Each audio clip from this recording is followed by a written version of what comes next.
सुम्मा यबअसु सरायाहु यफ्तिनून अन्नास फअदनाहुम मिनहु मंजिलतन आज़महुम फितनतन। प्यारे नबी फरमाते हैं कि इब्लीस पानी पर अपना तख्त रखता है, यानी समंदर है ना, ये शयातीन का मरकज़ है। इसलिए आप देखते हैं ये आमिल उमिल जितने होते हैं, जादूगर समंदरों के चक्कर बड़े लगाते हैं अमवास उमवास की रातों में।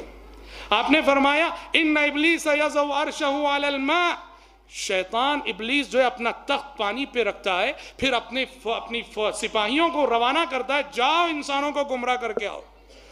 और सारे उसके सिपाही जाते हैं और गुमराह करते हैं। गुमराह करके जब आते हैं, इब्लीस सबसे जो इंटरव्यू लेता है, हाँ बताओ किसने क्या कारनामा अंजाम दिया। एक शैतान आता बोलता आज मैंने उसको ऐसे गुमराह किया, दूसरा आता कहता आज मैंने उसको ऐसे गुमराह किया। किसी को शाबाशी नहीं देता। शाबाशी किसे देता मालूम? प्यारे नबी फरमाते हैं एक शैतान आता है, वो अपने सरदार इब्लीस से कहता है कि आज मैं एक मियाँ बीवी जो बड़ी मोहब्बत से जी रहे थे, आज उनके दरमियान दाखिल हुआ और उनके दिल, उन दोनों के दिल में एक दूसरे के ताल्लुक से वसवसे डाला, बदगुमानी डाला, यहाँ तक कि उनकी मोहब्बत के बावजूद उनकी मोहब्बत नफरत में बदल गई। झगड़ा हुआ और झगड़ा होते होते दोनों जुदा ही हो गए। प्यारे नबी फरमाते हैं इब्लीस को इतनी खुशी होती है, उठता है, उस शैतान को करीब करता है और गले लगा लेता और कहता नेअमान, कहा कि कारनामा तो ये है जो तूने किया, मैं ये चाहता हूँ बदगुमानी के मिजाज से तौबा करो। और याद रखिए ये बात, ये भी एक नसीहत, बदगुमानी करना भी गलत है और बदगुमानी का मौका देना भी गलत है। समझ रहे? बदगुमानी मत करो। और अगर बदगुमान है शोहर, बीवी को चाहिए कि बदगुमानी का मौका ना दे, या बदगुमान है बीवी, शोहर को चाहिए कि बदगुमानी का मौका ना दे। अगर हमारी बीवी हमारे साथ इसलिए बदगुमानी करती है, हमारा मामूल है रात 1 बजे आना, हमें चाहिए कि हम इस मामूल को बदलें, 10 बजे घर आए। और अगर हमारा शोहर इसलिए हमसे बदगुमानी करता है, फर्ज करो बदगुमानी का मौका नहीं देने की जो बात है, अल्लाह अकबर। हजरत सफिया प्यारे नबी सल्लल्लाहु अलैहि वसल्लम एहतिकाफ में बैठे हैं। मैं ये कहना चाहता हूँ बदगुमानी का मौका नहीं दे रहा, शैतान वसवसे डालता ही है। हजरत सफिया प्यारे नबी एहतिकाफ में बैठे हैं। हजरत सफिया रजी अल्लाह अन्हा अपने शोहर से, प्यारे नबी सल्लल्लाहु अलैहि वसल्लम से बात करने के लिए हजरत सफिया उम्मुल मोमिनीन तशरीफ ले जाती हैं। और हजरत सफिया रजी अल्लाह अन्हा खड़ी हुई मस्जिद में प्यारे नबी से बात कर रही होती हैं। शाम का अंधेरा होता है, मस्जिद में 2 सहाबियों का गुजर होता है, 2 अंसारी सहाबा गुजरते हैं। प्यारे नबी सल्लल्लाहु अलैहि वसल्लम फौरन उन 2 अंसारी सहाबा को बुलाते हैं, कहा इधर आओ, देख लो ये मेरी बीवी सफिया है। बुखारी की रिवायत है। कहा कि देख लो ये मेरी बीवी सफिया है। कांप उठे दोनों सहाबी। कहा कि अल्लाह के नबी ये वजाहत करने और खुलासा करने की जरूरत क्या है कि हम आपके ताल्लुक से भी कोई गलत बात सोच सकते हैं क्या? आपने कहा तुम तो नहीं सोचोगे, लेकिन शैतान तुम्हारे दिल में कुछ वसवसा डाल सकता है। जब प्यारे नबी इतनी बड़ी बात करें, कोई भी शख्स बदगुमानी की जद पे आ सकता है, बदगुमानी का मौका नहीं देना चाहिए। इसी तरह से मेरे भाई, हम बात कर रहे थे शोहर को चाहिए कि वो किन बातों का लिहाज रखे। उसमें से एक सहाबी ने पूछा अल्लाह के नबी क्या हक है मेरी बीवी का मुझ पर, क्या हुकूक है मेरी बीवी के मुझ पर? आपने फरमाया तुतइमुहा इज़ा तअम व तक्सुहा इज़ा इक्तसैत वला तज़रिबिल वज्ह वला तुक़ब्बिह। क्या फरमाया जानते हैं? कहा कि देखो तुम्हारी बीवी का तुम पर हक ये है, जब तुम खाओ तो बीवी को भी खिलाओ। ऐसा नहीं कि खुद जाके दोस्तों के साथ 5 स्टार होटल में खा रहे हैं और यहाँ बीवी बच्चे रूखा सूखा खाते हैं, अच्छा शोहर नहीं है। तुतइमुहा इज़ा तअम, जब तुम खाओ तो बीवी को खिलाओ, जो तुम खाते हो बीवी बच्चों को वही खिलाओ। व तक्सुहा इज़ा इक्तसैत, अपने लिए जब कपड़ा खरीदते हो तो बीवी बच्चों को भी याद रख लो, बीवी के लिए भी खरीदो कपड़ा। अच्छा, वला तज़रिबिल वज्ह, और जिंदगी में कभी अगर हाथ उठाने की नौबत आ गई, मारना पड़ गया, अभी हम बताएंगे मारने के उसूल क्या है, मारना पड़ गया तो चेहरे पे मत मारो। और फिर कहा वला तुक़ब्बिह, और गालियां मत दो, कब्बह किल्ला मत दो, अल्लाह तुझे गारत करे, अल्लाह तुझे बर्बाद करे, तो बर्बाद हो जाए, ऐसी गालियां अपनी बीवी को ना दो। वला तुक़ब्बिह। मेरे भाई हमारा मसला ये है मियाँ बीवी के ताल्लुकात में वो बेतकल्लुफ़ी नहीं, वो क़ुर्बतें नहीं, वो खुलूस नहीं जो खुलूस के दोस्तों अहबाब के ताल्लुकात में पाया जाता है। हम अपनी दोस्तों अहबाब और फ्रेंड सर्कल में बैठ के खूब हंसते हैं, मुस्कुराते हैं।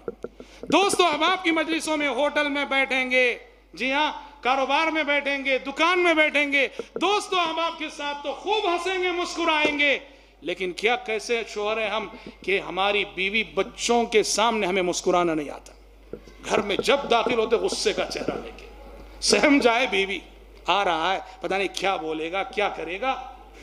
मुस्कुराहट भी बीवी का हक है। कभी अपने बीवी बच्चों के सामने बैठ के मुस्कुराओ, हंसी खुशी की बात करो, अपनी फैमिली को भी टाइम दो।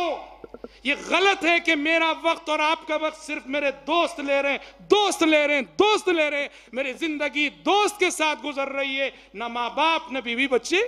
अपने फैमिली को वक्त दो। प्यारे नबी सल्लल्लाहु अलैहि वसल्लम, आपका मामूल था हर दिन असर बाद आप सल्लल्लाहु अलैहि वसल्लम अज़वाज मुतहरात के घर में जमा करते थे। सारी अज़वाज मुतहरात आपकी एक साथ 9 बीवियां इकट्ठा हुई थी। आप सल्लल्लाहु अलैहि वसल्लम 9 बीवियों को लेके एक साथ बैठते थे असर बाद, कुछ दिलजोई की बात करते, मोहब्बत की बात करते। सुभान अल्लाह। फैमिली को वक्त देना चाहिए, फैमिली को वक्त देना नहीं है।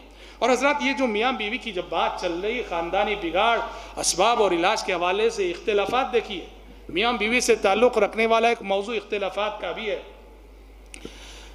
मियाँ बीवी के दरमियान लाख एहतियात करो, इख्तिलाफात हो ही जाते हैं। ये कायनात का उसूल है, मर्जियात का टकराव, मिजाजों का टकराव, तबीयतों का टकराव, इख्तिलाफ हो ही जाते हैं।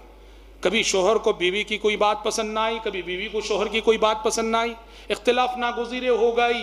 अरे और तो और प्यारे नबी सल्लल्लाहु अलैहि वसल्लम, दुनिया में किसी औरत ने आपसे मिसाली शोहर नहीं देखा होगा और ना देखेगी। उसके बावजूद प्यारे नबी माई आयशा सिद्दीक़ा रज़ी अल्लाह अन्हा से फरमाते थे, कहा कि आयशा, मैं खूब जान लेता हूँ कब तुम मुझसे खुश रहती हो और कब नाराज़ रहती हो। अल्लाह अकबर। जब हम हमारी बीवी की गलती पे हम नाराज़ होते हैं, उसे भी यह हक देना चाहिए कि हमसे गलती हो तो वो भी नाराज़ हो सके, वो हक देना चाहिए। नाराज़ होना सिर्फ हमारा हक नहीं, उसका भी हक है।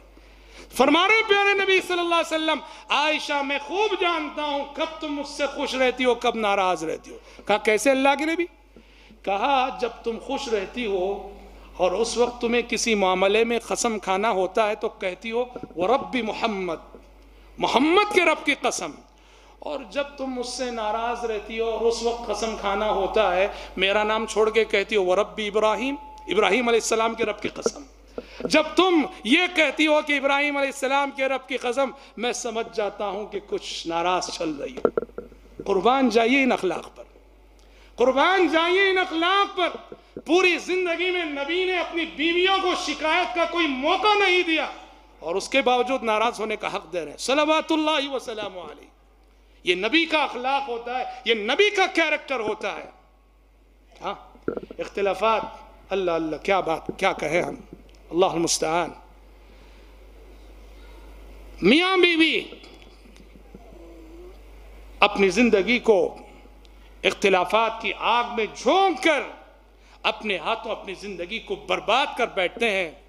और ये इख्तिलाफात के बहुत सारे असबाब हैं, असबाब पे मैं नहीं जाना चाहूँगा। और उसमें सबसे बड़ा एक मैं बता देता हूँ जो हमारी ख़वातीन की तरफ से होता है, वो ये है, या बसा औक़ात लड़के के रिश्तेदारों की तरफ से इख्तिलाफात जो पैदा होते हैं या इख्तिलाफात जो तूल पकड़ते हैं, वो है इन दोनों की ज़िंदगी में किसी थर्ड पर्सन की मुदाखलत।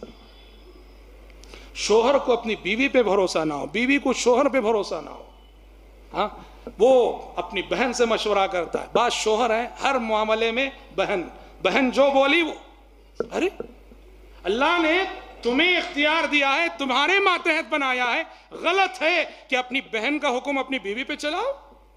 नहीं, अपना हुक्म तुम चला सकते हो और बहन जैसा बोली वैसे नाच लो। माफ करना, मैं जरा सख्ती से बोल रहा हूं, हमारे समाज में, हमारी सोसाइटी में बहनें ये समझती हैं कि हमारे जो भाई हैं, शादी के बाद वो हमारे इशारों पे चलना और अपनी बीवियों को हम जैसे बोलते वैसे रखना।